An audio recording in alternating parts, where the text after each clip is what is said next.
विश्वनाथ भगवान की, महाकालेश्वर भगवान की, ओंकारेश्वर भगवान की, भुवनेश्वर महादेव की।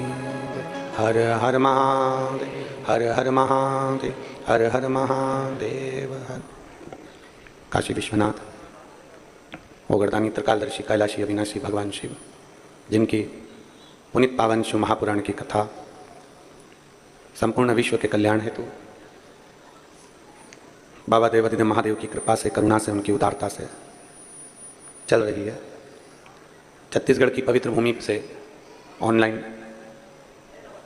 शिव महापुराण की कथा संपूर्ण विश्व के कल्याण हेतु श्रावण के इस पवित्र महीने में भगवान देवाधिदेव महादेव की कृपा से, करुणा से, उनकी उदारता से आयोजित की गई है।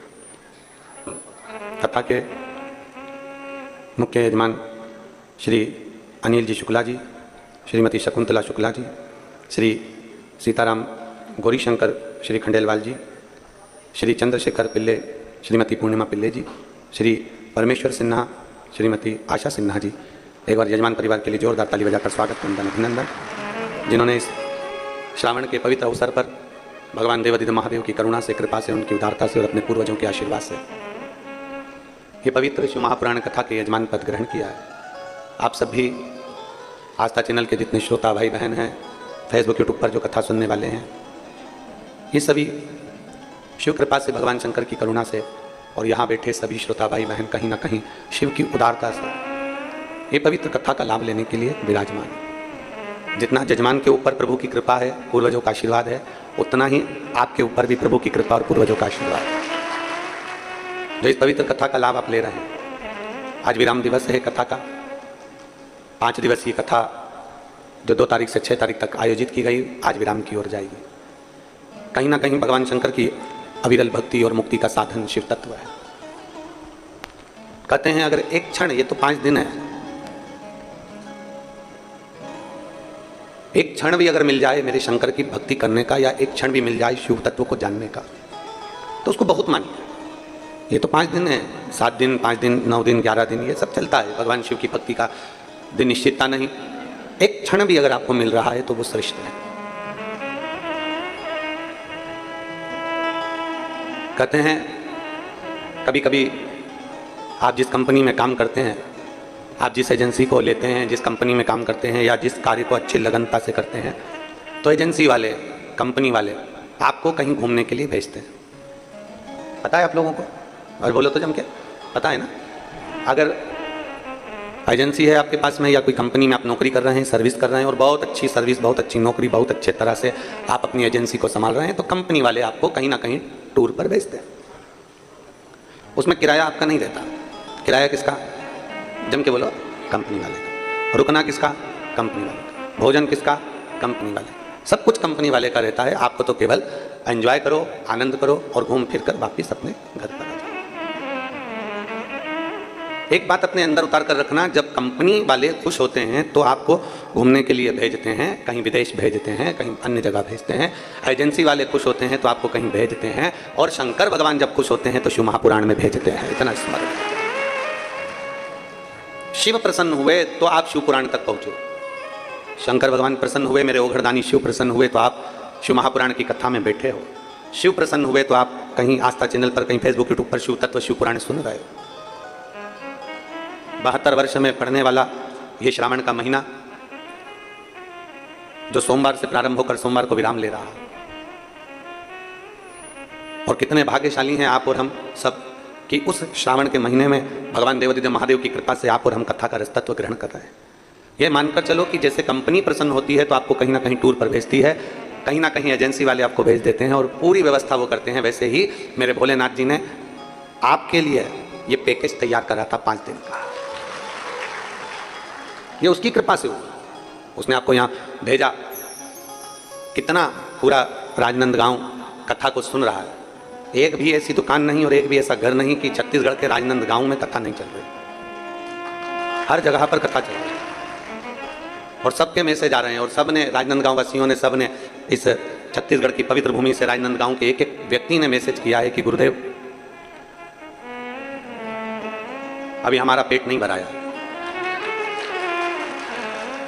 एक कथा एक बंद हॉल में हो गई, वो भी ऑनलाइन आपको करना था। और सही माने तो प्रशासन को धन्यवाद दो जो तुम इतने भी आ गए, नहीं तो ये कथा ऑनलाइन के माध्यम से ये रहता है कि पूरा हॉल खाली रहता है। ऑनलाइन का मतलब ये है कि पूरा हॉल खाली, केवल कुर्सियां कुर्सियां रहती और जजमान रहते, उसके सिवाय कोई ना रहता, कोई नहीं। ऑनलाइन का मतलब ये है कि अपने अपने घर से श्रवण करो। कितना व्यवस्था करी है प्रशासन ने, जरा देखो क्यों करी ये इतनी व्यवस्था, क्योंकि सब तैयारी में बैठे हैं अपने अपने घर से, बस एक बार महाराज कह दे कि कथा में आ जाओ, एक बार। फिर ये इतना फोर्स जो लगा कर रखा है पुलिस प्रशासन ने, कलेक्टर महोदय ने, एसपी एसएसपी, कमिश्नर आदि, आईजी आदि ने, टीआई सब लगे हुए हैं, चाहे वो तहसीलदार बंधु हो, एसडीएम हो, एसएसपी, सब लगे, पूरा फोर्स लगा कर रखा चारों तरफ। और केवल इसलिए कि भक्त लोग यहां तक नहीं पहुंचे, और ये कथा ऑनलाइन है।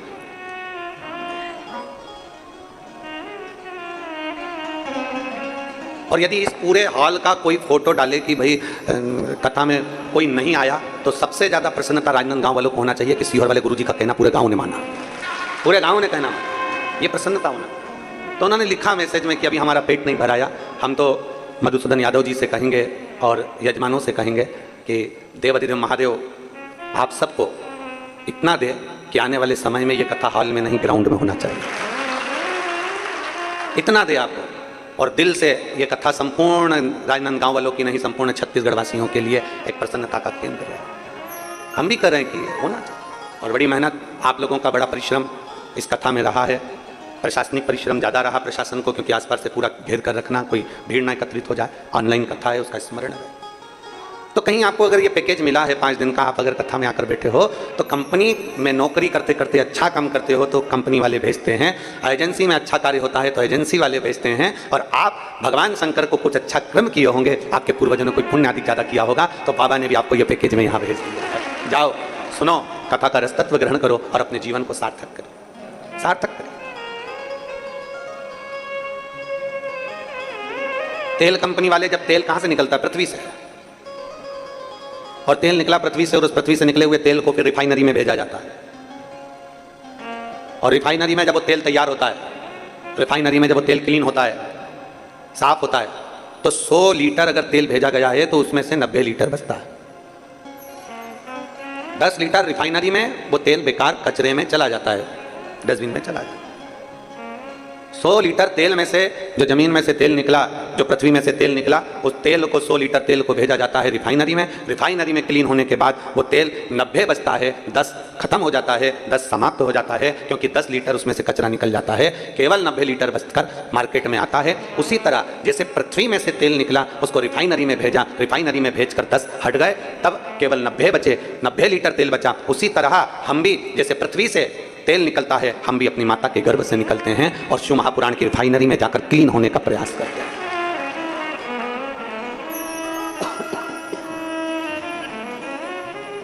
ये रिफाइनरी शिव महापुराण की कथा, इसमें हमारे काम, लोभ, आसक्ति, वासना, तृष्णा, मोह, क्रोध, ये सब समाप्त हो जाते हैं। एक साधारण व्यक्ति और एक शिवपुराण कथा सुनने वाला व्यक्ति, दोनों के चेहरे की चमक देखिएगा, आपको अंतर नजर आएगा। आप यहाँ पर आई हुई जीजियों को, जीजाओं को, मेरी बेटियों को, मेरे बेटाओं को, मेरी माताओं को, जो ऊपर नीचे सब दूर बैठे हैं, इनको देखिए। जो आस्था चैनल पर कथा सुन रहे हैं उनको देखिए, जो फेसबुक के ऊपर कथा सुन रहे हैं उनको देखिए, और एक साधारण से व्यक्ति को देखिए। दोनों में अंतर दिखेगा, दोनों में इनके चेहरे पर और उनके चेहरे पर अंतर दिखेगा, क्योंकि इनके अंदर एक भगवान शिव के प्रति विश्वास केंद्रित हो जाता है, विश्वास जागृत हो जाता है, तो वो जीव फिर भटकता नहीं है। उसके अंदर एक भाव उत्पन्न हो जाता है कि मुझे भटकना नहीं, मुझे शिव की शरणागति ग्रहण करना। और शिव शरणागति के बराबर कोई सुख नहीं। छत्तीसगढ़ वासियों को तो ये सावन का जो महीना है, जो 72 वर्ष के बाद मिला है, उसमें भी भगवान शंकर ने 3 कथाएं आपको दी है। एक आपने भिलाई से श्रवण कर ली, दूसरी है ऑनलाइन राजनांदगांव से श्रवण कर ली, तीसरी फिर वो नए रायपुर से आप श्रवण कर लेंगे 12 तारीख से 16 तारीख तक, 1 बजे से 4 बजे तक। तो ये कहीं शिव भक्ति का एक आनंद है। रिफाइनरी में पहुंचा तेल, रिफाइनरी में 90 लीटर तेल बचा, क्योंकि 10 लीटर उसमें कचरा था। उसी तरह हमारे जीवन में भी बहुत कचरा समाया हुआ है। क्रोध रूपी कचरा है, अहंकार रूपी कचरा है, आसक्ति रूपी कचरा है, वासना रूपी कचरा है, तृष्णा रूपी कचरा है, निंदा रूपी कचरा है। हम इसमें डूबे हुए हैं, हम इसमें समाहित हैं, और उस कचरे को बाहर निकालना बहुत जरूरी है। उस कचरे को निकलना बहुत जरूरी है। जब ये कचरा बाहर निकल जाता है, ये कचरा जब समाप्त हो जाता है, तो एक आनंद अपने भीतर खुद ही बढ़ जाता है। और शंभु शरणे मांगू घड़ी रे दुख काटो, दया करीन दर्शन ओ शंभु शरणे पड़े, मांगू घड़ी रे घड़ी, दुख काटो, दया करीन दर्शन। अपने भीतर के कचरे को हमें साफ करना होगा, हमारे अंदर के कचरे को हमें साफ करना होगा। और जब हमारे भीतर का कचरा साफ हो जाएगा, क्लीन हो जाएगा, तब निश्चित है कि भीतर, वो कहते हैं ना, वो एक लाइन आप लोग हमेशा गुनगुनाते हैं, हमने आंगन नहीं बुआरा कैसे आएंगे, अब तक गंदा पड़ा है द्वारा कैसे आएंगे। हमारे आंगन को हम नहीं बुआ रहे। आंगन से मतलब ये नहीं है कि आपने अपना घर नहीं बुआ, घर में झाड़ू नहीं लगाई, पोछा नहीं लगाया, सब कुछ घर तो क्लीन रखा है। घर में तो पर्दे भी बदले हैं, घर में तो तुम बेडशीट भी बदलते हो, घर में तो रोज नूतन भोजन भी बनाते हो, घर में तो तुम रोज श्रृंगार भी करते हो, घर में तो तुम रोज नया नया कुछ करने का प्रयास करते हो। शिव महापुराण की कथा भी यही कहती है, जैसे घर में रोज पोछा लगाना जरूरी है, घर में रोज झाड़ू लगाना जरूरी है, घर में रोज सफाई करना जरूरी है, रोज नया श्रृंगार करना जरूरी है, रोज नई साड़ी कपड़ा वस्त्र आभूषण पहनना जरूरी है, उसी तरह अपने मन को भी प्रतिदिन नूतन करना जरूरी है, नया करना जरूरी है, भगवान का भजन करना जरूरी है।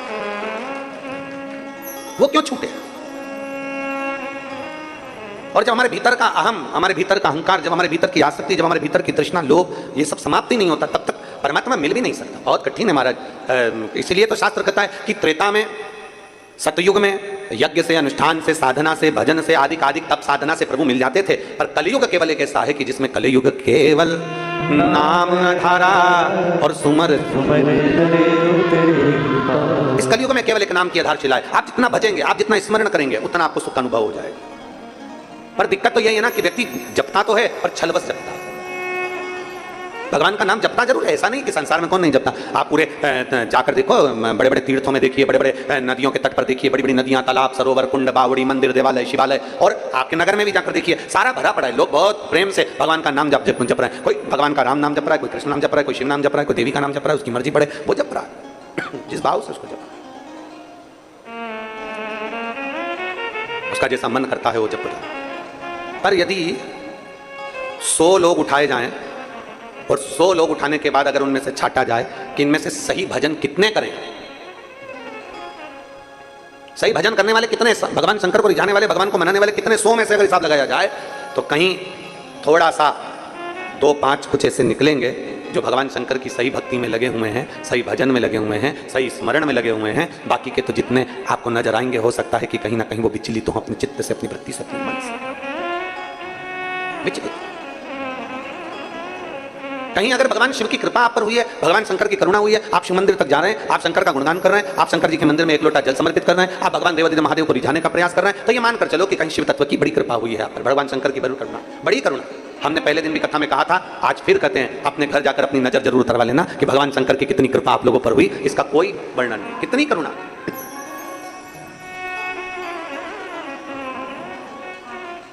और मैंने तेरे ही भरोसे बाबा, तेरे ही भरोसे हवा बिच उड़ती जागी, बाबा डोर तो छड़ी ना कटी जागी, भोले मैं तेरी बदल, शंभो मैं तेरी बदल। हम शिव की शरणागति कितनी ग्रहण करें। तारकासुर असुर हुआ, जिस तारकासुर ने भगवान ब्रह्मा जी से वर मांगा था कि अगर मैं मरूं तो शंकर जी के बेटे के द्वारा मरूं, शिव के पुत्र के द्वारा।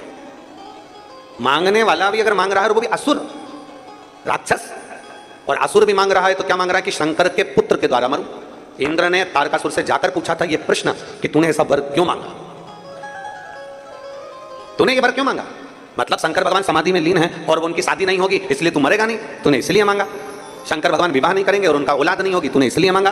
तारकासुर कहता है इंद्र तू मुझे समझ नहीं पाएगा, तू मुझे जान नहीं पाएगा। इंद्र के मन में संशय रह गया, वो संशय लेकर इंद्र ब्रह्मा जी के पास चले गए और ब्रह्मदेव से फिर उन्होंने अपना संशय इंद्र ने कहा कि तारकासुर मांग रहा है कि मैं शंकर भगवान के पुत्र के द्वारा मरूं। मतलब तारकासुर ये जानता है कि शंकर की समाधि नहीं टूटेगी, शंकर जी विवाह नहीं करेंगे तो औलाद नहीं होगी, संतान नहीं होगी, पुत्र नहीं होगा, तो ये मरेगा नहीं। या तो इसलिए मांगा उसने, या कोई और कारण हो सकता है। भगवान ब्रह्मदेव ने तुरंत इंद्र से कहा इंद्र तेरी बुद्धि छोटी है, तेरा चित्त छोटा है, इसलिए तू श्रेष्ठ नहीं देख पा रहा। तारकासुर ने भगवान शंकर से उनका पुत्र के द्वारा मरना इसलिए मांगा क्योंकि तारकासुर शंकर भगवान का भक्त है, बस सामने प्रकट नहीं करता पर दिल से शिव की आराधना करता है और वो चाहता है कि शंकर जी की शादी हो जाए, शादी होगा तो संतान होगी और संतान होगा तो मेरा वध होगा, वही तो चाहता।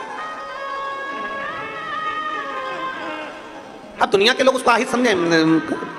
आपसे पूछें, बच्चा बहुत छोटा सा रहता है, बहुत छोटा सा, जन्म लिया बच्चे को 2 दिन में, 5 दिन में, 7 दिन में, 3 महीने में, 1.5 महीने में, 1 महीने में, 15 दिन में, 20 दिन में उसको इंजेक्शन लगता है, उसको टीका लगता है।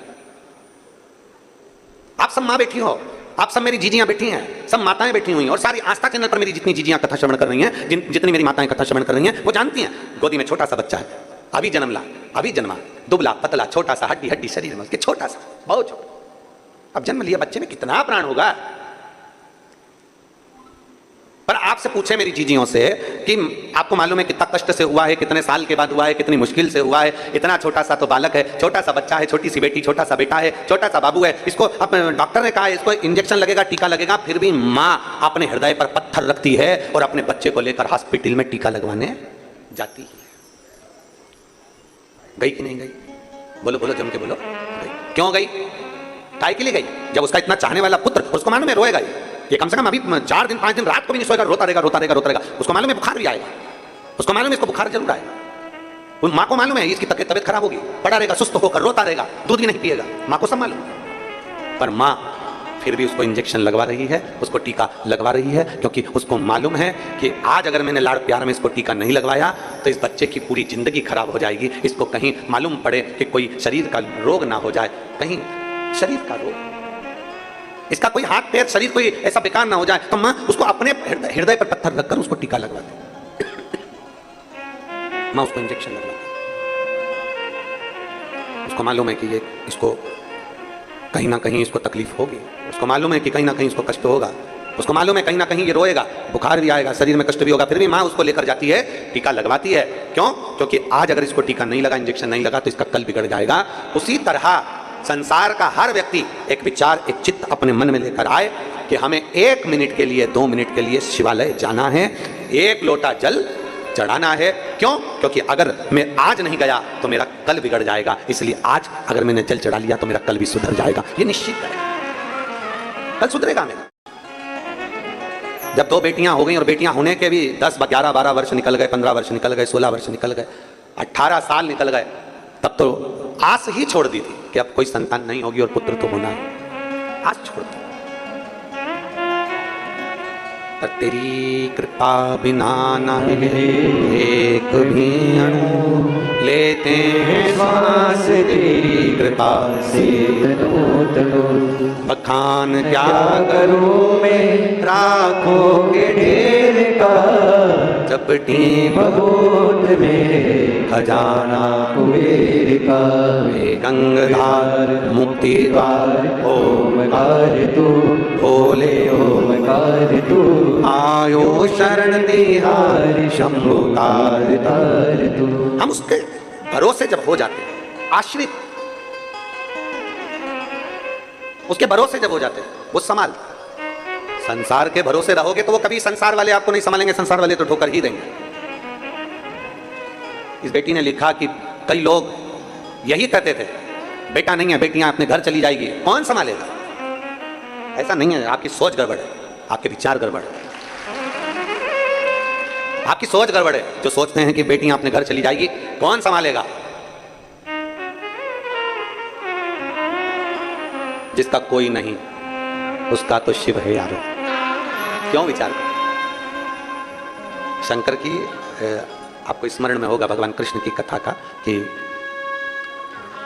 भगवान कृष्ण की नानी, भगवान कृष्ण की नानी यशोदा जी की मां, जिनका नाम था पाटला देवी। क्या नाम था? पाटला देवी। यशोदा जी की जितनी बहन थी सबके घर में औलाद थी, बस यशोदा जी की यहाँ नहीं थी। यशोदा जी की जितनी बहन थी सबके घर संतान थी, पर यशोदा जी की यहाँ नहीं। अवस्था भी हो गई थी यशोदा जी की बहुत, पर पाटला देवी के मन में बहुत खलबली मचती थी, मेरी एक बेटी और उसके घर औलाद। जरा बेटियों से माता पिता का प्रेम भी बहुत ज्यादा होता है, इसलिए वो सबसे पहले यही देखते हैं बेटी के घर में औलाद नहीं, बेटी के घर संतान नहीं। पाटला देवी को, यशोदा जी की माता को यह बात खलती थी कि मेरी बेटी अब उम्र हो गई है, अब उसके घर औलाद नहीं होगी, पर मेरा विश्वास करता है कि मेरा महादेव उसको औलाद जरूर दे। पाटला देवी प्रतिदिन यमुना जी के घाट पर जाती, बालू का शिवलिंग बनाती, आराधना करती। यह पाटला देवी का नियम था। माता यशोदा की माता जी का नियम था, भगवान कृष्ण की नानी का नियम था।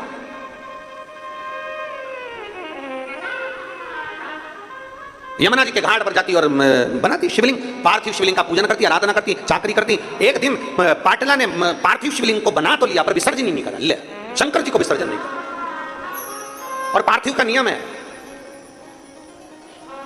प्रदोष के दिन संध्या काल में रात्रि को हो सकता है, शिवरात्रि के दिन रात्रि को हो सकता है, पर बाकी के दिनों में चाहे सोमवार हो, मंगलवार हो, बुधवार हो, गुरुवार हो, शुक्रवार हो, शनिवार, बाकी के दिन अगर आप पार्थिव बना रहे हो तो रात्रि होने से पहले उसका विसर्जन होना जरूरी है।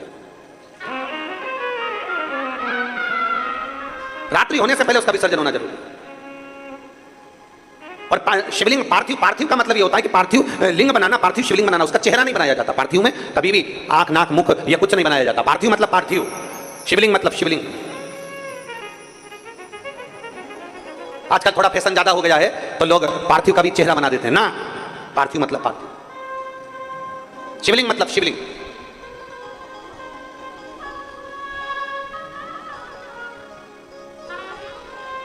अब फैशन में लोग बनाने लगे, वो अपनी जगह पर शास्त्र जो कहता है, शास्त्र के अनुसार, शास्त्र में कहीं वर्णन नहीं आया कि आप शिवलिंग का, आप पार्थिव का कहीं मुख बनाओ कि नाक बनाओ कि आंख बनाओ। पार्थिव मतलब पार्थिव, शिवलिंग मतलब शिवलिंग, शिवलिंग का निर्माण। अब मां यशोदा जी की माता पाटला देवी ने पार्थिव लिंग का विसर्जन नहीं किया, घाट पर ही है, वहीं बैठी है, विसर्जन नहीं कर रही, और बस शिवलिंग के जो जलाधारी है उस जलाधारी पर पार्थिव पर हाथ रखकर बैठी है और भगवान को पुकार। हमने परसों की कथा में कहा था, पुकारे जाओ, पुकारे जाओ, पुकारे जाओ। 10 साड़ी देखते हो तब एक साड़ी पसंद आती है, 10 कपड़े देखते हो तब एक कपड़ा पसंद आता है। उसी तरह 10 बार पुकारोगे तब एक पुकार भोलेनाथ सुनता जरूर है। पुकारो, बोल बम का नारा है। आवाज, नाश्ता ज्यादा करिए क्या? जरा दमदारी से बोलो, बोल बम का नारा है, सारी समस्या का हल। अब यहां शिव तत्व कह रहा है 10 बार पुकारोगे तब एक पुकार मेरा शिव सुनेगा। 10 बार पुकारा सुनेगा। हाथ रखकर बैठ गई। कभी कभी तुम्हारा भी दिल कर जाए तो शिवलिंग हो, मंदिर, देवालय, शिवालय हो, शिवालय में जो जलाधारी होती है, जो चरण होते हैं जहां से पानी नीचे बहता है, वहां अपना हाथ रखकर कभी कभी बैठ गए। शिव, अगर मंदिर में भीड़ ना हो तो, भीड़ हो तो तुम फालतू मत बैठ जाना, नहीं तो हालत खराब हो जाए। भीड़ ना हो तो हाथ रखा बैठ गए। मुझे तेरा ही सहारा मेरे भोले, हाथ शंकर के जलाधारी पर, उससे अपने मन की बात। मैंने तुम्हें ही पुकारा है मेरे भोले बाबा। हाथ जलाधारी पर पुकार। पाटला देवी ने हाथ रखा जलाधारी पर, विसर्जन नहीं कर रही, आज उठी नहीं है, उठी नहीं। शंकर भगवान ने विचार करा, मुझे लगता है आज जिद पे अड़ गई, आज मुझे लगता है जिद। कभी कभी बच्चा मचल जाता है ना, तो माँ और बाप उस बच्चे की बात को फिर थोड़ा ना थोड़ा स्वीकार करते ही। मचल गया, कभी कभी रोज रोज मचलेगा तो फिर झाड़ू से झुड़ भी दिया जाएगा। कभी कभी जरा शब्दों पर जाना चाहिए, शब्दों का स्मरण करना चाहिए। कभी कभी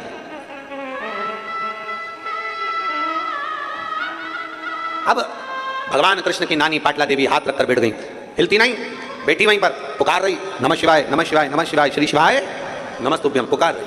बाबा ने सोचा ये आज हिलने वाली नहीं है। शंकर भगवान एक बूढ़े का रूप लेकर पाटला देवी के पास में पहुंच गए। बुजुर्ग का, बूढ़े का, एक बूढ़े का रूप लेकर, बहुत बुजुर्ग का, बहुत बुजुर्ग।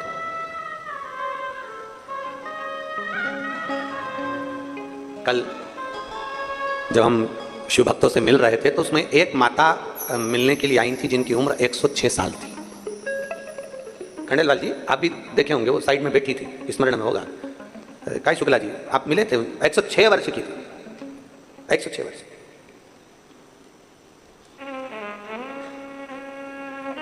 जब उनसे मिले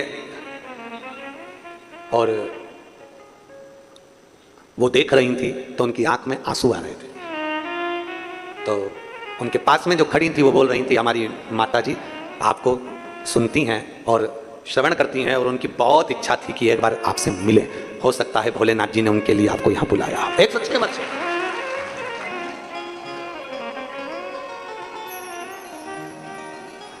एक बुजुर्ग का रूप लेकर मेरे महादेव आते हैं। कभी कभी हो जाता है शिव तत्व को प्राप्त करने का एक भाव प्रकट हो जाता है। शिव तत्व अब मेरे भोलेनाथ बूढ़े का रूप लेकर पहुंच गए पाटला देवी के पास में। ओ पाटला, पाटला ने सोचा मेरी जैसी बुढ़िया को कौन आवाज दे रहा है। मेरे पति बुलाते थे तो यशोदा की मां कहते थे, आज मेरा नाम पाटला। अच्छा, बुलाने का भी एक तरीका होता है। पति पत्नी को बुलाता है तो बड़ा विचित्र ढंग से बुलाता है, पत्नी पति को बुलाती है तो बड़ा विचित्र ढंग से बुलाती है। कभी कभी नाम का बड़ा अंतर हो जाता है।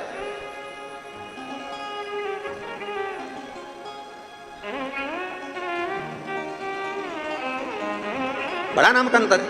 अब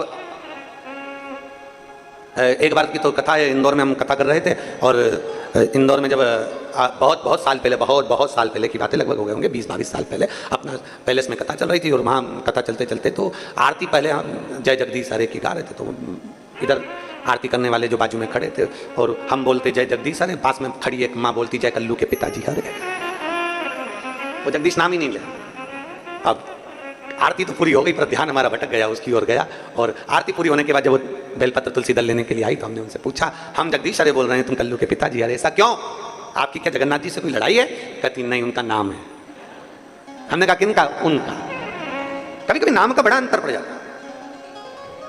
भारत में माताएं, कई माताएं, आजकल तो खैर लोग नाम से पुकारने लगे, पर भारतीय नारी पति का नाम। एक गांव में एक सर्वे करने वाले आए और गांव में सर्वे करने वाले आए और सर्वे करने वालों ने पूछा, आते से सब घर के दरवाजे बजाते बजाते घर पर गए जहां उसका पति नहीं था, पत्नी अकेली थी, पत्नी बाहर आ गई। आते से पूछा क्या है, पति भी घर में है नहीं। पत्नी ने पूछा कौन है? हम सर्वे वाले। अच्छा, जरा तुम्हारा नामांकन सर्वे करना है, बोलो क्या पूछना है, बताओ तुम्हारा नाम क्या है। उसने बता दिया मेरा नाम बिमला है। अच्छा, फिर बच्चे कितने हैं? 4 बच्चे हैं। नाम बताओ। उनका नाम बता दिया।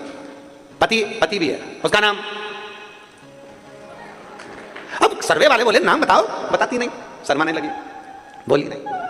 सर्वे वाले बोले हम डबल से नहीं आ सकते, अपने पति का नाम बताओ। घर में बच्चे नहीं, स्कूल गए, कौन से पूछे, क्या करे, नेम प्लेट भी नहीं लगी। अब करे तो करे क्या, बताओ अपने पति का नाम। उसने कहा देखो मैं बताऊंगी पर तुम समझ जाओगे क्या? हाँ समझ जाएंगे, बता। तो क्या 3 गंजी और 3 गंजी कितनी हो गई? 3 गंजी और 3 गंजी कितनी हो गई? सर्वे वालों ने कहा 3 गंजी 3 गंजी। हाँ 3 गंजी तो 6 गंजी मतलब 6 गंजी। 3 गंजी 3 गंजी मतलब 6 गंजी। अच्छा, पति का नाम छगनजी है। पत्नी फिर शर्मा के इशारा करी, आज नाम कैसे बोल? आज पाटला देवी को लगा कि पाटला नाम बोला, ये बड़ा विचित्र, मतलब इतना पाटला नाम बोलने के लिए सामर्थ्यता चाहिए। कौन बोल दिया, किसने पुकारा है? शिव जी आवाज लगाए वृद्ध के रूप में, पाटला, ओ पाटला। पाटला ने जो पलट कर देखा कोई बुजुर्ग है। पाटला को गुस्सा आया। पाटला ने सोचा, माता पाटला ने विचार किया, बताओ मैं अच्छी खासी शंकर जी से प्रार्थना कर रही थी और ये बुढ़ा यहाँ बुजुर्ग यहाँ आ गया और मेरे पूजन करने में तो मेरा पति भी मुझे नहीं उठने देता, बोलता ही नहीं। उसको मालूम है पति को भी कि उठने वाली तो है नहीं, तो पहले ही चाय बनवा लो, दूध बनवा लो, जो करना पहले। अगर यह पूजन में बैठ गई तो नहीं उठे। और कई माताओं की आदत रहती है, पूजन में अगर बैठी हैं और अगर कहीं बहू बेटा पोता पति जो भी कोई है वो अगर कुछ थोड़ा बहुत भी छेड़ देना तो इसको बड़ा गुस्सा आता, बड़ा क्रोध। पर क्रोध नहीं करना चाहिए। पर पाटला मेरे को पुकारा, कौन पुकार रहा है? जो पलट कर देखा एक बुजुर्ग थे, डंडा टेकते टेकते आ रहे थे। पाटला ने पूछ लिया, बाबा क्या चाहते हो? बाबा कहते हैं बहुत भूख लगी, बहुत। बाबा भूख? हाँ बहुत तेज भूख लग रही है। हाँ ठीक है बाबा। पाटला उठी, शंकर भगवान को जो नैवेद्य लगाया था वो पाटला ने शिव जी के सम्मुख में दे दिया। शंकर भगवान ने कहा, पाटला तेरी बेटी यशोदा से कहना सावन के महीने की जो श्रावणी आए, सावन के महीने की जो पूर्णिमा आए, सावन के महीने की जब श्रावणी आए, श्रावण की उस श्रावणी के दिन यशोदा अगर प्रेम से संत साधु जन को, गुरु जन को अगर भोजन कराएगी तो उसके घर में औलाद जरूर आएगी। कहो यशोदा से। श्रावणी पर? हाँ, सावन का महीना था। पाटला ने तुरंत पत्र लिखा, पत्र लेकर दूत को भेजा। दूत जाकर यशोदा जी के पास पहुंचे। यशोदा जी के हाथ में पत्र दिया कि पाटला देवी ने पत्र भेजा है, मेरी मां ने पत्र भेजा है। हाँ क्या लिखा है कि श्रावण के महीने में अगर तुम किसी संत साधु ब्राह्मण गुरुजन को भोजन कराओगी तो तुम्हारे घर में औलाद जरूर आएगी। सुना? पाटला देवी ने जैसे ही पत्र भेजा, यशोदा जी ने स्वीकार कर नंद बाबा से कहा, जाओ आज ब्राह्मणों को निमंत्रण देकर आओ। श्रावणी का दिन था, सारे ब्राह्मण संत साधुओं को निमंत्रण दे दिया गया। यशोदा जी का खीर मालपुआ बन गया, खीर मालपुआ बनकर तैयार हुआ। भोजन परोसने की तैयारी हुई। यशोदा जी भोजन परोस रहे थे, नंद बाबा भोजन परोस रहे थे और यशोदा मैया भी भोजन परोसने के लिए आई। तो इतना लंबा पल्लू यशोदा जी डालकर, हाथ में चुड़ला, कमर कर धनिया, पांव पैजनिया, यशोदा जी इतना गहरा पल्लू ऊपर से लेकर नीचे तक पल्लू कर खीर परोसने के लिए आ गए। अब मालपुआ परोस रहे थे नंद बाबा और खीर परोस रही यशोदा मैया। खीर परोस रही यशोदा जी। दूध सामग्री जो होती है ना, वंश की वृद्धि करती है। आप लोगों के स्मरण में है कि नहीं है? श्राद्ध पक्ष में सारा भोजन कोई भी लगाकर ब्राह्मण को जिमाए उससे मतलब नहीं है, पर श्राद्ध पक्ष में, तिथि पर, श्राद्ध में या अन्य तिथि पर, बरसी आदि तिथि पर अगर खीर का पात्र भरा जाए तो घर की बहू, घर की माता, घर की स्त्री, घर में जो ताई चाची जो भी है घर में स्त्री, उस खीर के पात्र को उसको भरना चाहिए। संपूर्ण थाली कोई लगा। और फिर निवेदन करेंगे, श्राद्ध पक्ष में एक बार प्रयोग कर देखिए, जिसके घर में 23 से 24 साल तक भी औलाद नहीं हो, 23 से 24 साल तक भी औलाद पैदा नहीं हुई हो, जिसके घर में संतान ना हुई हो, वो एक प्रयोग जरूर करे। एक प्रयोग जरूर करो कि 23 साल तक भी औलाद ना हुई हो तो श्राद्ध पक्ष में तुम्हारे दादा परदादा किसी का श्राद्ध घर में हो रहा हो, और किसी दादी का श्राद्ध, किसी दादा का श्राद्ध, किसी बुजुर्ग का श्राद्ध तुम्हारे घर में हो रहा हो, तो खीर के बर्तन में खीर तुम भरकर और उस ब्राह्मण को जिसको घर में बुलाया गया है भोजन कराने के लिए, वहां तुम देकर आओ और अगले श्राद्ध तक इंतजार करो। मेरा बाबा वंश की वृद्धि करता ही है, निश्चितता देता है, वंश बढ़ाता ही है।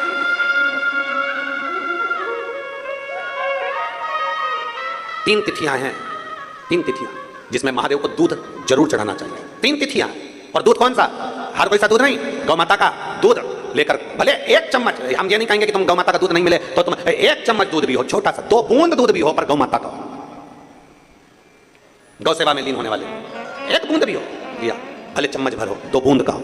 तीन तिथियां हैं, पहला प्रदोष, दूसरी शिवरात्रि, और तीसरे नंबर पर आती है सोमवार की अष्टमी।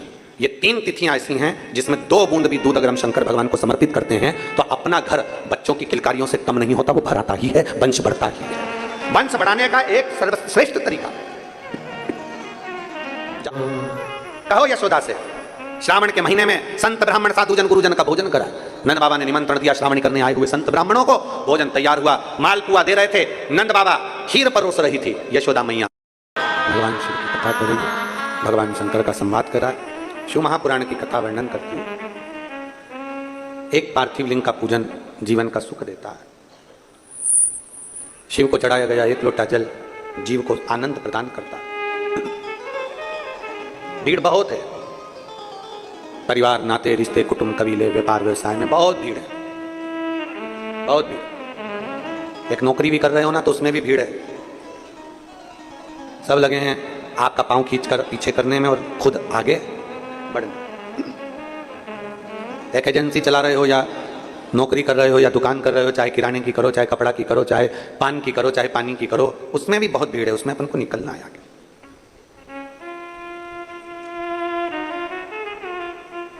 दुनिया लगी है कैसे भी, बस आपको ट्रैफिक में फंसाना है, आपको निकलने नहीं देना है, पर आपके ऊपर निर्भर करता है कि आप कैसे निकलेंगे। ये आपके ऊपर निर्भर करता है कि आप कैसे बाहर निकलें। जीते जी तो कोई आपको रास्ता नहीं देगा, मरने के बाद जरूर रास्ता दे देगा, पर जीते जीता जाएगा। अपना रास्ता अपने को बनाना है, अपने को अपना स्वयं आगे बढ़ते चले जाना है, अपना रास्ता बनाते हुए आगे आगे निकलते हुए चले जाए। भगवान का नाम लेते जाओ, शिव नाम लेते जाओ, भगवान शंकर का गुणगान करते जाओ और आगे बढ़ते चले जाओ। एक कथा बड़ी सुंदर आती है। पूरे मानव देह में, पूरे मानव के शरीर में अगर हमारे भीतर ये शिव भक्ति है, हमारे भीतर भगवान शंकर का गुणगान हम कर रहे हैं, हम भगवान शिव की अविरल भक्ति में डूबे हुए हैं, भगवान शंकर का नाम जाप कर रहे हैं, या भगवान शिव को एक लोटा जल चढ़ा रहे हैं, ये हमारा आज का पुण्य नहीं है, ये हमारे पूर्व का कोई अच्छा कर्म हुआ होगा, तो शंकर भगवान ने अपने देवालय, शिवालय और कथा तक हमको बुला लिया। जैसे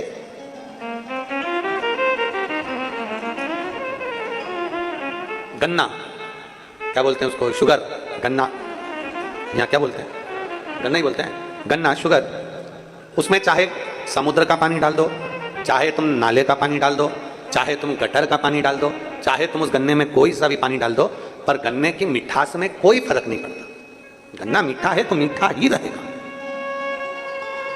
करेला, उसमें तुम कितना भी शक्कर घोल के डाल दो, चाहे तुम उसमें कुछ भी अच्छी से अच्छी गुलाब जामुन की चाशनी डाल दो, चाहे तुम कैसा भी कुछ डाल दो, करेला कड़वा है तो कड़वा ही रहेगा, क्योंकि उसके अंदर वो गुण है, उसके अंदर वो भरा हुआ है। उसका आज का गुण नहीं, उसका पैदाइश गुण है। अब गन्ना किसी भी पानी को डालो पर वो मिठास कम नहीं करता, करेला में कैसा भी पानी डालो पर वो कड़वाहट कम नहीं करता। उसी तरह आप विचार करना, आपके घर में 4 बहुएं हैं, आपके घर में 4 लोग हैं, आपके घर में 5 लोग हैं, बेटी है, बेटा है, परिवार है, माता है, पिता है, परिवार पूरा की पूरा है, बहुएं भी रह रही हैं, चाचा चाची भी रह रहे हैं, काका काकी भी रह रहे हैं, बुआ फूफा भी रह रहे हैं, सब कोई रह रहे हैं, तुम्हारे घर में सब है। पर जरूरी नहीं कि सबका मन शिव में लग जाए, पर जरूरी नहीं कि सबका मन भगवान में लग जाए। कोई कोई ऐसा होगा घर के अंदर जो शंकर के मंदिर तक भी जाएगा, जल भी चढ़ाएगा, शंकर का गुणगान भी करेगा, शिव स्मरण भी करेगा। कोई कोई ऐसा रहेगा जो शंकर के करीब में जाएगा, और कोई ऐसा भी रहेगा जिसको किसी देवता से मतलब नहीं, किसी देवता से।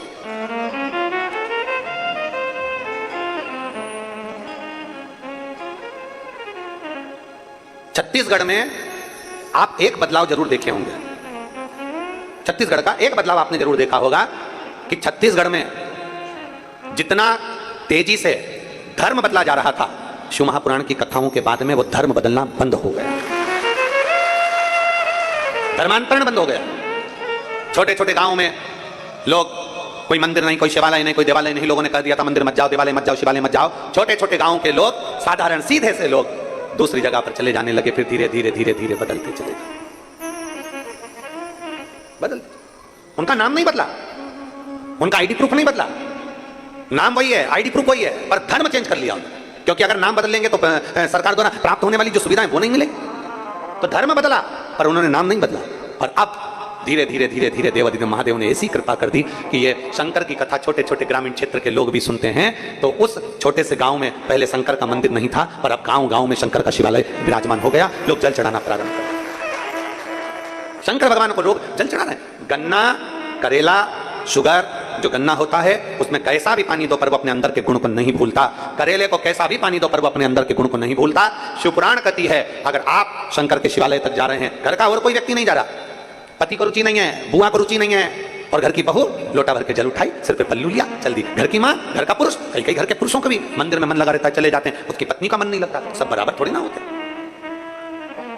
पति का मन लगता है तो कभी पत्नी का नहीं लगता, कहीं पत्नी का लगता है तो पति का नहीं लगता, कहीं बेटे का लगे तो बहू का नहीं लगे, बहू का लगे तो बेटे का नहीं लगे, कहीं कहीं बेटी का मन नहीं लगता, दामाद का मन नहीं लगता। तो ऐसा सब चलता रहता है। पूरे 5 उंगलियां जैसे बराबर नहीं, उसी तरह घर में रहने वाले सब बराबर नहीं है। किसी का मन लगेगा, किसी का नहीं लगेगा। आप दुखी मत होना, अपने अंदर ये विश्वास रखना, अपने भीतर ये विचार रखना कि गन्ने में कितना भी पानी दो पर उसकी मिठास कभी भी खत्म नहीं होती। कैसा भी पानी मिले, करेले में कैसा भी पानी मिले, उसकी कड़वाहट खत्म नहीं होती। उसी तरह जिसको परमात्मा ने शुरू से ही ढाल कर भेजा है और जो ढला हुआ है उसको कितना भी बदलने का प्रयास करो, वो शंकर के मंदिर तक चले ही जाता है, शिव की स्तुति कर ही लेता है, शंकर का गुणगान कर ही लेता है, कितना भी।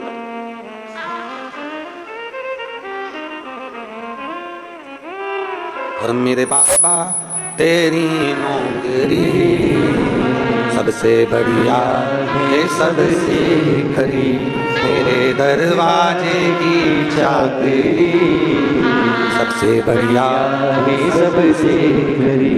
तारकासुर की कथा चल रही है। तारकासुर ने अपने चक्रवर्ती भगवान शंकर के लिए उनसे कि ये मैं जिनकी आराधना करता हूँ, मैं शिव की उपासना करता हूँ, मैं शंकर की विनती करता हूँ, तो शंकर भगवान का विवाह हो जाए। गलत नहीं सोचा है, सोचा अच्छा है। माँ अपने बच्चे के लिए अच्छा सोचती है, इंजेक्शन लगेगा, टीका लगेगा, रोएगा जरूर पर इसकी जिंदगी सवर जाए। तारकासुर असुर है। तारकासुर ने जो विचार करा, तारकासुर ने जो सोचा, तारकासुर ने जो विचार किया कि मैं अच्छा सोचूं उनके लिए। पर इंद्र के सोच, इंद्र की वृत्ति, इंद्र का बुद्धि श्रेष्ठ नहीं देख पाई। जरूरी नहीं कि सबको शिव महापुराण की कथा अच्छी लगे, कोई जरूरी नहीं है कि सबको भगवान शंकर से रुचि उत्पन्न हो जाए। दिन भर में अगर आप मोबाइल चलाते हैं, 50 अगर मैसेज आते हैं उस मोबाइल पर, व्हाट्सएप पर, इंस्टाग्राम पर, फेसबुक पर, यूट्यूब पर, आप अगर भगवान की भक्ति का कोई वीडियो डालते हैं, भगवान का भजन का कोई वीडियो डालते हैं, भगवान शंकर की आराधना करने का कोई वीडियो डालते हैं, तो जरूरी नहीं कि उस पर 50 कमेंट्स आपके पक्ष के आएंगे। आप थोड़ा सा एक वीडियो टाकीज में फिल्म देखने का डालो, आप एक वीडियो मॉल में घूमने का डालो, आप एक वीडियो थोड़े थोड़े से छोटे छोटे वस्त्र का डालिए, आप एक वीडियो थोड़े से ऐश और आराम का डालिए, आपको 50 कमेंट्स आएंगे और 50 कमेंट्स ऐसे आएंगे, वाह क्या अच्छे लग रहे हो, क्या बढ़िया, क्या जोरदार, क्या जोरदार, क्या जोरदार। पर एक अगर आपने भगवान के मंदिर का वीडियो डाल दिया, मंदिर जाने का वीडियो डाल दिया, भजन करने का वीडियो डाल दिया, कथा सुनने का वीडियो डाल दिया, भगवत स्मरण का वीडियो डाल दिया, तो 50 मैसेज में से कम 10 मैसेज ऐसे होंगे जो आपको केवल ताना दिया जाएगा, आपको केवल कमेंट्स करा जाएगा, आपको केवल टूल करा जाएगा, आपको केवल अपशब्द कहे जाएंगे। आप भी ढोंगी हो गए, आप भी इनके चक्कर में पड़ गए, आप भी प्रपंची हो गए, आपने भी ऐसा कर लिया। क्यों? छोटे कपड़े पहनने पर कोई आपको टोकेगा नहीं, फिल्म देखने पर आपको कोई टोकेगा नहीं, मॉल में घूमने से आपको कोई टोकेगा नहीं, गाड़ी तेज चलाने से आपको कोई टोकेगा नहीं, सारी दुनिया में एंजॉय करते मिलोगे कोई नहीं टोकेगा, लड्डू खाते हुए कोई नहीं टोकेगा, पानी पूरी खाते हुए कोई नहीं टोकेगा। पर एक दिन आपने सोमवार के दिन मस्तक पर तिलक लगा लिया, गले में रुद्राक्ष की माला पहन ली, सुंदर धोती बांध ली, एक तन पर गमछा ले लिया, तो 50 लोग आपको टोकते हुए मिल जाएंगे। बताओ, ये भी ढोंगी बन गया, इसने भी ढोंग चालू किया। हंसेंगे लोग, ताना कसेंगे लोग, पर क्या किसको रोई है? जम के बोलो जरा, चादर तान के सोई। आग लगे बस्ती में, अपन रो मस्ती में। गलत चीज डालोगे ना तो लोग तुम्हारी तारीफ करेंगे, बहुत बढ़िया बहुत बढ़िया बहुत बढ़िया बहुत बढ़िया। वस्त्र छोटे से डाल दिए, लोग तुम्हारी तारीफ करेंगे, क्या बढ़िया क्या बढ़िया क्या बढ़िया। पर जैसे ही तुमने धर्म की ओर आगे बढ़े हो, जैसे ही तुम सत्कर्म की ओर आगे बढ़े हो, जैसे ही तुम भगवान की अविरल भक्ति की ओर आगे बढ़े हो, तब लोगों के तैयारी में बैठना कि सारे मैसेज तुम्हारे अच्छे नहीं होंगे, कुछ तुम्हारे को ताना भी दिया जाएगा, कुछ तुमको कोसा भी जाएगा, कुछ तुमको अपशब्द कहा जाएगा। क्यों? क्योंकि भगवान की जो पथ है, भगवान का जो रास्ता है, भगवान की भक्ति का जो मार्ग है, थोड़ा ये कठिन मार्ग है, कठिन मार्ग।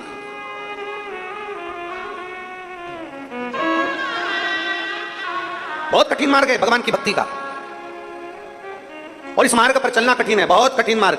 अभी अभी कथा हो जाएगी, कई लोग कहेंगे बताओ अपने अपने वालों को बिठा लिया, बताओ ऐसा कर दिया, बताओ पास मंगवाए होंगे, बताओ ऐसा कर दिया होगा, बताओ वैसा कर दिया होगा। अरे तुम्हें तो प्रसन्न होना चाहिए, जो कथा सावन के महीने की मां मुंगेली में होने वाली थी, कहीं देवादिदेव महादेव ने राजनांदगांव में दे दी, प्रसन्नता होना चाहिए। कथा मतलब हेलीपैड, कथा मतलब हेलीपैड।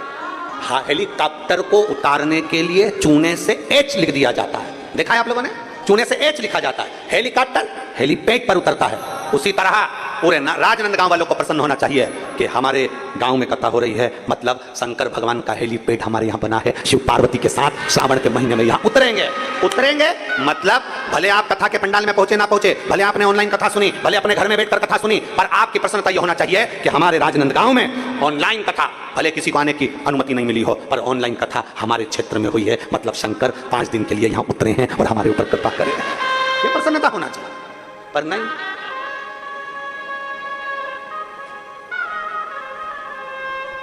क्यों हो रही है? किसने कहा? कौन बोला? क्या कर? साधु था, साधु। जरा विचार करिएगा, आप गलत कार्य करिए, आपका सब तारीफ करेंगे, गलत कार्य की हर व्यक्ति तारीफ करता है, अच्छे कार्य की तारीफ होना बहुत कठिन।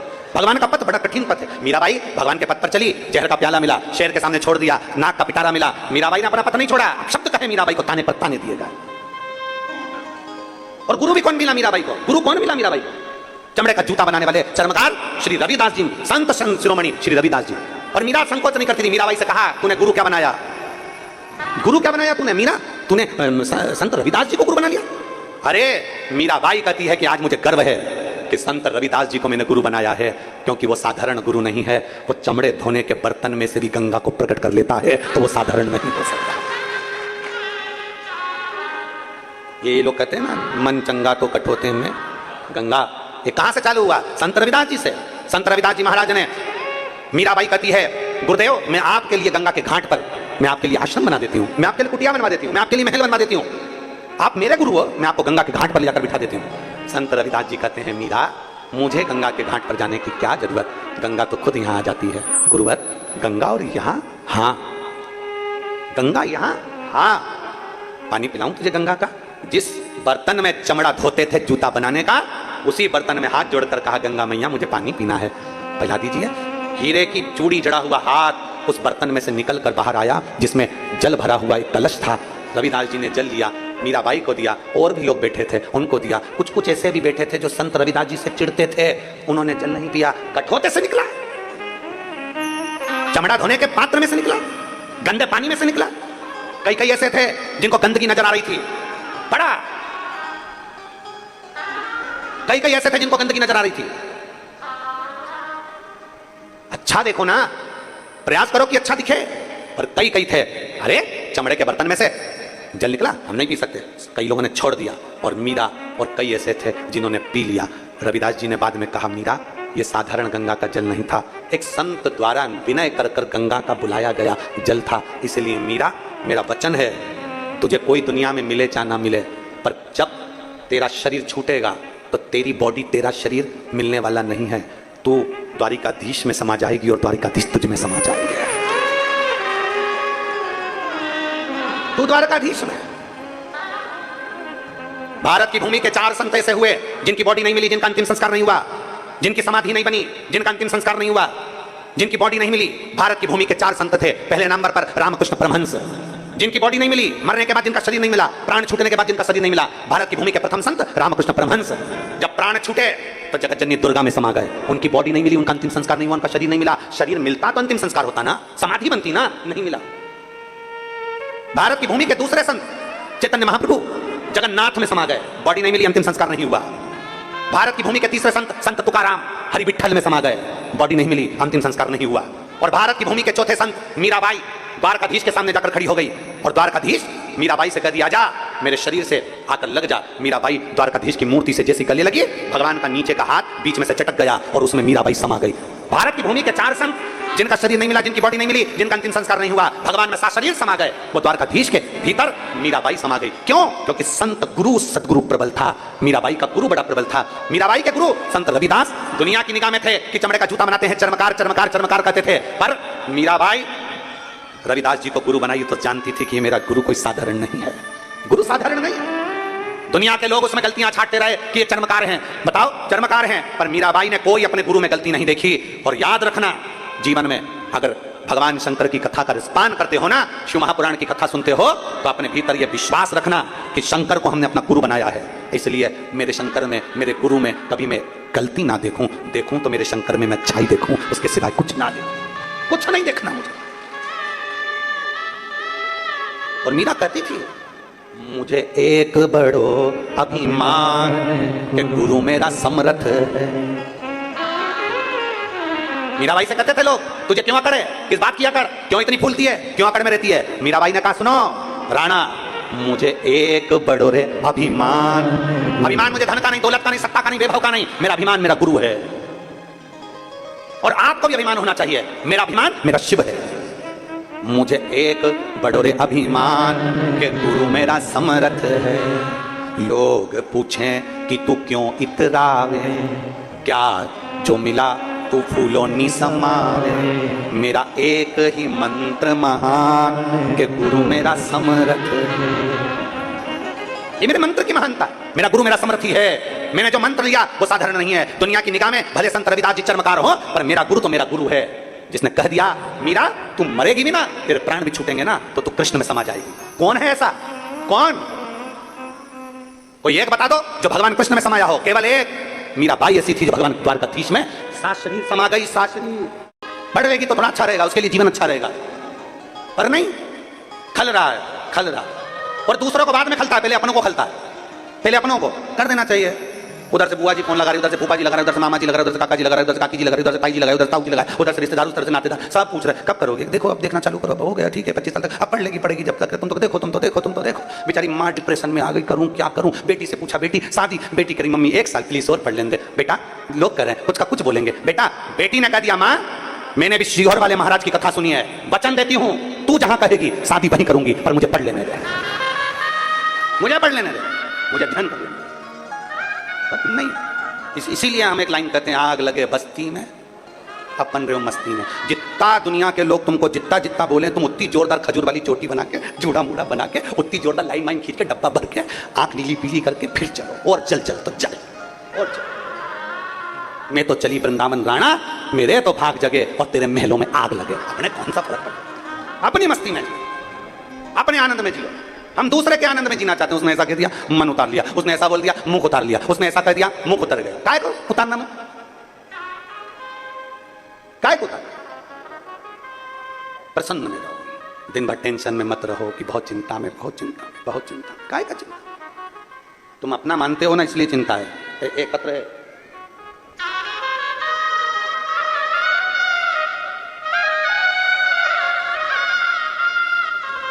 मैं विजया पिल्ले, कहीं बैठी हैं विजया पिल्ले? मैं कहीं बैठी हो तो हाथ हिलाइएगा। मैं विजया पिल्ले, गुरुदेव भगवान शंकर की अविरल भक्ति का क्या भाव होता है मैं कहना चाहती हूं। पशुपतिनाथ के व्रत का क्या फल है मैं कहना चाहती हूं। गुरुदेव मेरी 22 साल की बेटी है और उसकी केवल एक रुचि है कि मैं गवर्नमेंट की नौकरी करूं। तो हमने हमारी बेटी से कहा कि अभी तेरी उम्र 22 साल है, अभी थोड़ा समय और मेहनत कर। मेरी बेटी मुझसे कहती है भले 22 साल की हो गई, पर उस वाला महाराज तो कहता है कि जब मेहनत करोगे तब फल मिलेगा। मेहनत खाली नहीं जाती, परिश्रम खाली नहीं जाता। उस वाला महाराज कहता है चौगनी मेहनत करो फल जरूर मिलेगा। एक बेलपत्र शहद वाला प्रयोग करो, फल जरूर मिलेगा। मेरी बेटी ने पहली बार एग्जाम दिया और 22 साल की उम्र में ही उसने एग्जाम दे दिया और एग्जाम दिया, और मैं बाबा को आज धन्यवाद देती हूं कि आज मेरी बेटी सरकारी स्कूल में टीचर बनकर पढ़ा रही है। 22 वर्ष की आयु में एग्जाम दिया और 22 वर्ष की आयु में एग्जाम देकर भगवान शिव की शरणागति ग्रहण कर अपनी लगन, अपनी मेहनत पूरी कर रही है और आज गवर्नमेंट स्कूल में टीचर बन गई है। ये मेहनत, ये लगन होना चाहिए, ये परिश्रम होना चाहिए। और अगर दुनिया के लोग कह देते, मेरी बेटी का नाम रिया पिल्ले है, राजनंदगांव छत्तीसगढ़ की रहने, दुनिया के लोग अगर कह दें अभी क्या उम्र है तुम्हारी, अभी क्या करोगे क्या करोगे क्या करोगे। प्रहलाद की कोई उम्र नहीं थी, छोटी सी अवस्था थी, भगवान को पा लिया। ध्रुव की 4 वर्ष की उम्र थी, भगवान को पा लिया। मीराबाई 7 वर्ष की थी, भगवान को पा लिया। कर्माबाई 9 वर्ष की थी, भगवान को पा लिया। क्या उम्र है? और हम उम्र का रोना रोते रहते हैं, दिन भर बैठकर उम्र का रोना रोते हैं, उम्र का रोना। अभी छोटे हो, अभी टाइम लगेगा, अभी रुको जरा, अभी रुको जरा, अभी रुको जरा। कोई कितना ही टोके, कोई कितना ही अपशब्द कहे, तुम्हारी मर्जी है। बच्चे तुम्हारे हैं, तुम्हारे बच्चे हैं। अपने बच्चों को क्या पढ़ाना और कैसे पढ़ाना और कब शादी करना, ये तुम्हारे ऊपर निर्भर करता है। दूसरे पर अपने बच्चे नहीं है। अपने बच्चों को कितनी एजुकेशन देना है तुम पे निर्भर करता है। अपने बच्चों को क्या संस्कार देना है तुम पर निर्भर करता है, दूसरे के बच्चे नहीं है।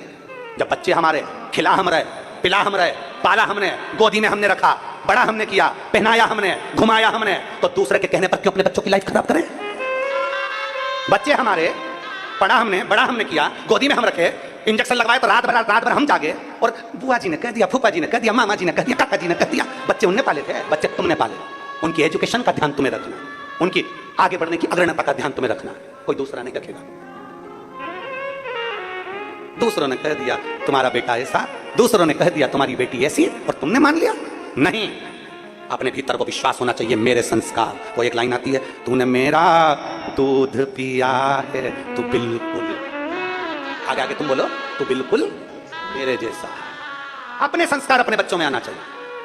बच्चे हमारे गर्भ में हमने रखा, पूजन हमने उसके लिए कितने जब तक अनुष्ठान करे, उसकी लाइफ हम बनाएंगे। दूसरे के कहने पर लाइफ नहीं बनती है, अपनी प्रबलता में लाइफ बनती है। इस लाइन इस बच्ची ने लिखा, विजया पिल्ले जी ने लिखा है, मेरी बेटी रिया पिल्ले 22 वर्ष की अवस्था में जब टीचर बन गई, जब पहली बार वो बोली थी क्या मैं सरकारी नौकरी कर सकती हूं, तब पूरा लोग हंस रहे थे। और जब इसने मेहनत करना प्रारंभ करी, शंकर के मंदिर जाना प्रारंभ करा, और जब सरकारी नौकरी लग गई, तब दुनिया के लोग कहने लगे कुछ ले दे के लगी होगी, ले दे। और अगर ले दे के लगी होगी तो तुम्हारी भी औलाद है, तुम लगवा लो, तुम लगवा लो, तुम ले दे के लगवा लो। उस बेटी का परिश्रम नहीं दिख रहा, उस बेटी की मेहनत नहीं दिख रही। एक बेटी की लगनता, एक बेटी की मेहनत था, उसका परिश्रम, उस बेटी का, उस बेटे का परिश्रम वो दिखना चाहिए। दुनिया के लोगों को लगता है बहुत काम है रे, कितना पैसा आ रहा है, कितनी दुकान चल रही है, कितना पैसा आ रहा है, कितनी एजेंसी, कितना सामान, कितनी ड्यूटी, कितना पैसा, कितना पैसा, कितना पैसा। अरे पूछो जो दिन रात एक कर रहा है, दिन रात कमाना सरल विषय नहीं है भाई, बहुत कठिन है, बहुत कठिन। आप अंदर बैठे हो रोड पर, जितने तो तुम अंदर नहीं हो उससे दुगने पुलिसकर्मी रोड पर बरसते पानी में एक जैसे खड़े हैं, एक जैसे खड़े। आपको लगता है सरल है, हर चीज सरल, किसी को लगता है सबसे सस्ता काम, सबसे सरल काम है खेती करना, खेती वालों से पूछो तो कहते सबसे सरल काम नौकरी करना, नौकरी वालों से पूछो सबसे सरल काम है भैया दुकान डाल लो, दुकान वालों से पूछो तो कि सबसे सरल काम है भैया चाय का ठेला लगा लो, चाय के ठेले वालों से पूछो तो कि सबसे सरल काम है भैया अपन तो मिश्रा जी जैसे कथाकार बन जाओ, सबसे सरल काम है। और कोई मिश्रा जी से तो पूछे, मिश्रा जी से पूछे कोई कि आपकी जिंदगी और मिश्रा जी की जिंदगी में कितना अंतर है, जरा आप पूछें। को प्रेम से ठेले पर खड़े होकर पानी पतासा खा रहा है, कोई तुम्हारा वीडियो नहीं बना रहा, 2 मिनट मिश्रा जी निकल तो जाए, 2 मिनट तो निकले। ट्रेन में वॉशरूम के लिए भी जाते हैं तो 4 कैमरे चालू रहते हैं, इंतजार ही करते हैं अभी निकलेंगे महाराज, अभी निकले। और ये हमारे पीएसओ उनसे कहते नहीं जाओ उधर जाओ, तो उधर से खड़े खड़े मोबाइल चालू रहते हैं अभी। और दूसरे से भी कह दिया ये वाली टॉयलेट में कहाँ है, उसके बाद कोई पूछे। अरे भाई बहुत कुछ त्यागना पड़ता है तब जाकर आगे बढ़ा जाता है, बहुत कुछ त्यागना पड़ता है, बहुत कुछ, तब अग्रणता आती है। बच्चे आपके, बेटा आपका, बेटी आपकी, एजुकेशन क्या कराना है आप पे निर्भर करता है। दूसरे के कहने पर कभी मत चलना अपने बच्चों के मामले में। माता पिता घर के दादा दादी और अपने बच्चों से पूछ कर बड़े प्रेम से बेटा खूब पढ़ो, तुम्हारी मन पड़े उतना पढ़ो, संस्कारों से भी हिम्मत होना, विद्या अध्ययन अच्छा करना। मेरा विश्वास करता है एक दिन तू नाम कमाएगी बेटी, तू भी कहीं ना कहीं अच्छी ऑफिसर बनकर बैठेगी। तू कर तैयार, मेहनत करने में पीछे नहीं हट, एक परिश्रम अपना होना चाहिए। मीराबाई भगवान में समाई, ये मीराबाई का एक लक्ष्य था। कहा मीरा से ताने दिया गया, मीराबाई को तुम्हारे गुरु ऐसे, मीरा तू ऐसी, मीरा तू ऐसी। कितने कितने इल्जाम मीराबाई पे लगाए, पर मीरा मीरा थी। कर्माबाई पर लोगों ने अपशब्द कह दिए, कर्माबाई ऐसी कैसी, भगवान की भक्ति में डूब रही। अरे कर्मा, भगवान कोई तेरे हाथ का खिचड़ा खाएंगे? खिचड़ा तेरे हाथ का? कर्माबाई तो कर्माबाई थी, प्रेम से भगवान के लिए बनाती थी और खिला देती थी। मीर कर्मा तुम स्नान नहीं करी, कर्मा तुमने ये नहीं करा, कर्मा तुमने वो नहीं करा। कर्माबाई बोलती थी हृदय से अगर रिझाओगे, कल कथा में कहा था जहां बैठो वहां पुकार लो, जैसा मन है वैसे भज लो। दिखावे से शंकर प्रसन्न नहीं होता, भगवान दिल से प्रसन्न होता है, मन से प्रसन्न होता है। उसको रिझाने का तरीका केवल आपका हृदय। प्रसन्नता कोई रास्ता नहीं देगा, मार्ग आपको बनाना है। ट्रैफिक में से आपको निकलना है, ट्रैफिक में से निकलने की आदत डालिए। दुनिया के लोग आप शब्द कहेंगे, आप शब्द का ट्रैफिक है। गालियां देंगे, गाली का ट्रैफिक है। ताने देंगे, ताने का ट्रैफिक है। पूरे मोबाइल भरा पड़ा हुआ है ट्रैफिक से, पूरा मोबाइल भरा पड़ा हुआ है। पर आपको क्या पोस्ट करना है आप पर निर्भर करता है, आपको कौन सा फोटो डालना है आप पे निर्भर करता है। दुनिया आप शब्द कहती रहेगी, कमेंट्स मत पढ़ो, जितने कमेंट्स का बॉक्स है उसको बंद करके रखो और अपनी चीज दुनिया में प्रेषित करते रहो। अपन को अपन अपना कार्य करते चलो, अपन को कमेंट से मतलब ही नहीं, पहले से ब्लॉक कर दो। हमें कमेंट चाहिए ही नहीं, मैं चाहे ये करूं, मैं चाहे वो करूं, मेरी मर्जी। कमेंट्स का बॉक्स बंद करके रखो और अपनी फोटो खुद डालो। अपने को जो करना है वो करो। हम दुनिया के कहने पे थोड़ी ना चलेंगे, जो हमारी मर्जी होगी वो हम करेंगे। हम शंकर के भक्त, हम ओघड़दानी के भक्त, हम शिव की आराधना करने वाले। अपनी चित्तवृत्ति में चलो।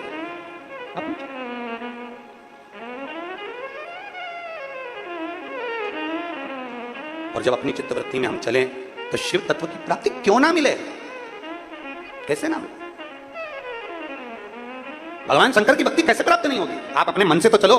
आपका दिल करता है कि मुझे शंकर को जल चढ़ाना है, बड़े प्रेम से चढ़ाओ। आपका दिल करता है आज मंदिर में पोछा लगाना है, पोछा लगा दो। आपका दिल करता है आज अच्छा दिन है, मैं शंकर भगवान को एक बेलपत्र चढ़ाऊंगी, आज शिव जी को मैं माला चढ़ाऊंगी, आज शंकर भगवान को मैं रिझाऊंगी।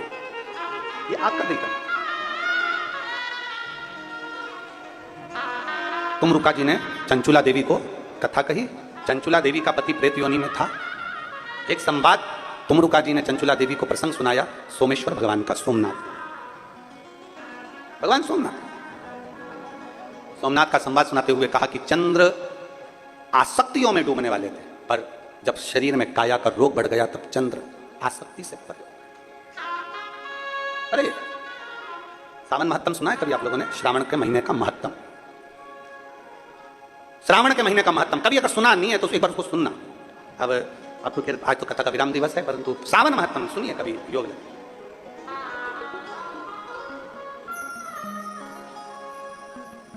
कभी मौका लगे प्रयास करेंगे। 12 तारीख से जो 16 तारीख तक शिव महापुराण की कथा नया रायपुर में जो है, तो नए रायपुर में जो कथा चलेगी 1 बजे से 4 बजे तक, 5 दिन की कथा है और सावन भी विराम की ओर रहेगा। तो प्रयास करेंगे कि उसमें सावन के महत्तम को बांचा जाए, सावन महत्तम को सुना जाए। सावन का महत्तम क्या है, क्या महत्व है श्रावण का? केवल पार्वती जी ने पूजन करी उतना महत्व है कि श्रावण का? कावड़ियों ने कावड़ चढ़ाई क्या केवल उतना महत्व है कि श्रावण का? श्रावण का महत्व क्या उसको हम जाने। केवल पार्वती जी और शंकर जी के प्रसंग से ही सावन नहीं है। भगवान नारायण, भगवान ब्रह्मा, इंद्र की पत्नी, शनि महाराज की धर्म पत्नी, देवगुरु बृहस्पति के जुड़े हुए संवाद सावन के महत्व में आते हैं। उसको सुने, उसको पढ़ें। प्रयास करेंगे जो 12 तारीख से 16 तारीख तक 5 दिन जो नया रायपुर में कथा 1 बजे से 4 बजे तक आप लोग आस्था चैनल पर सुनेंगे और बाकी के सब लोग जो रायपुर के आसपास के वो कथा में आएंगे तो उसमें आप प्रसंग को श्रवण करें, उसको सुने, धारण करें। एक चंद्र को जो डूबे हुए थे अन्य में और काया का रोग हो गया, तब शिव याद आए। काया का रोग होने पर फिर शिव याद आए। शरीर में जब कष्ट आता है, कहां जाऊं, किससे कहूं, डॉक्टर ने बता दिया, तब भगवान याद आते हैं। शिव महापुराण की कथा कहती है पहले से ही 1 लोटा जल चढ़ाते रहो ना, शरीर अच्छा है, जाते रहो शंकर जी के सामने, जाते रहो शिव के पास, 1 लोटा जल समर्पित कर। काया का रोग हुआ, देव ऋषि नारद ने कहा कि शिव की आराधना करें, शिव की आराधना। और अगर शिव की आराधना करी है तो ये फल तो मिलना ही है। करो आराधना, तो आएगा। किस रूप में आएगा, कब आएगा, कैसे आएगा, ये उसके ऊपर निर्भर करता है। तुम्हारे ऊपर निर्भर नहीं करता, ये उसके ऊपर निर्भर करता है कि वो कैसे आएगा।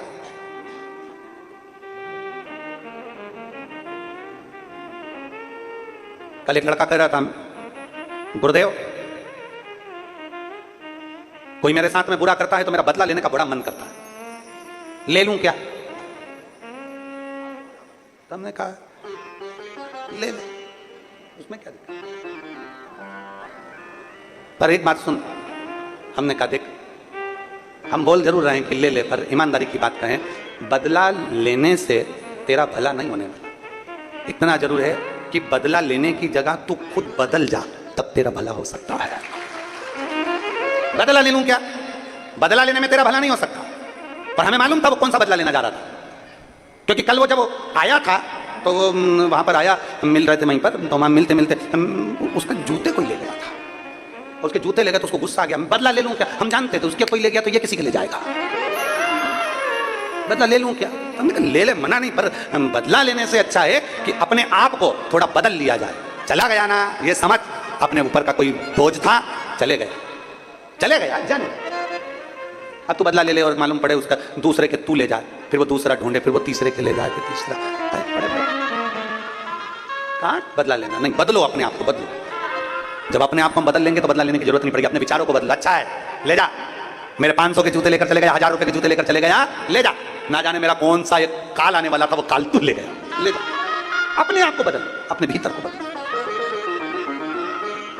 चंद्रदेव को काया का रोग हुआ, शिव आराधना करी, काया के रोग से चंद्रदेव मुक्त होते हैं। आगे समय आता है और उसमें सुंदर प्रसंग का वर्णन करते हुए श्री मल्लिकार्जुन भगवान का वर्णन करते हुए भगवान शिव सोमेश्वर सोमनाथ बनकर विराजित हुए। भगवान सदानंद कार्तिकेय भगवान से रुष्ट होकर जब गए हैं तो शंकर पार्वती जी ने उनको जाकर मनाया, तो मल्लिकार्जुन के रूप में विराजमान हुए। फिर वर्णन आया है श्री महाकाल का।